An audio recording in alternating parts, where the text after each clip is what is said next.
Hey guys, this is Daniel and welcome to OG Academy. Today we're going to talk about how to terminate your air hose using ear clamps. Here at OG, we find that to be the best and cleanest way in terminating your hose, ensuring a leak-free operation. In today's example, we're going to be using a Stowflex hose, but you can use any air hose that is rated for 200 PSI or lower. Let's get started. Let's go over the items you're going to need to terminate your air hose. First, you want to start with your air hose of choice. In this case, like we mentioned, we're using the Stowflex hose. Then followed by a 3/8 barb fitting, your ear clamps, which in our store we offer them in 2 different sizes, and finally our Prevost ear clamp pliers. So let's get started with the installation. First, let's take our hose, grab one ear clamp, put it over the hose. Next, we're going to take our 3/8 barb fitting and insert it.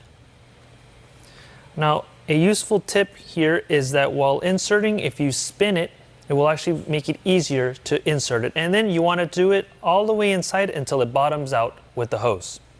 Next, we'll move up our ear clamps up, leaving a little bit of a gap between the end of the hose and the start of the clamp. And finally, we'll take our pliers and clamp down on one side first, and then we're going to repeat the same thing on the other side.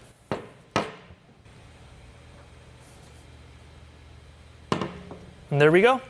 Now we just want to ensure that everything is nice and tight, and in this case it is, and you're all set. If you feel that you made a mistake when installing the clamp, no worries. All you need to do is grab your set of pliers again, clamp down on one of the ears, and as you clamp down, you'll just twist until it breaks off, and then you'll be able to reinstall a new clamp.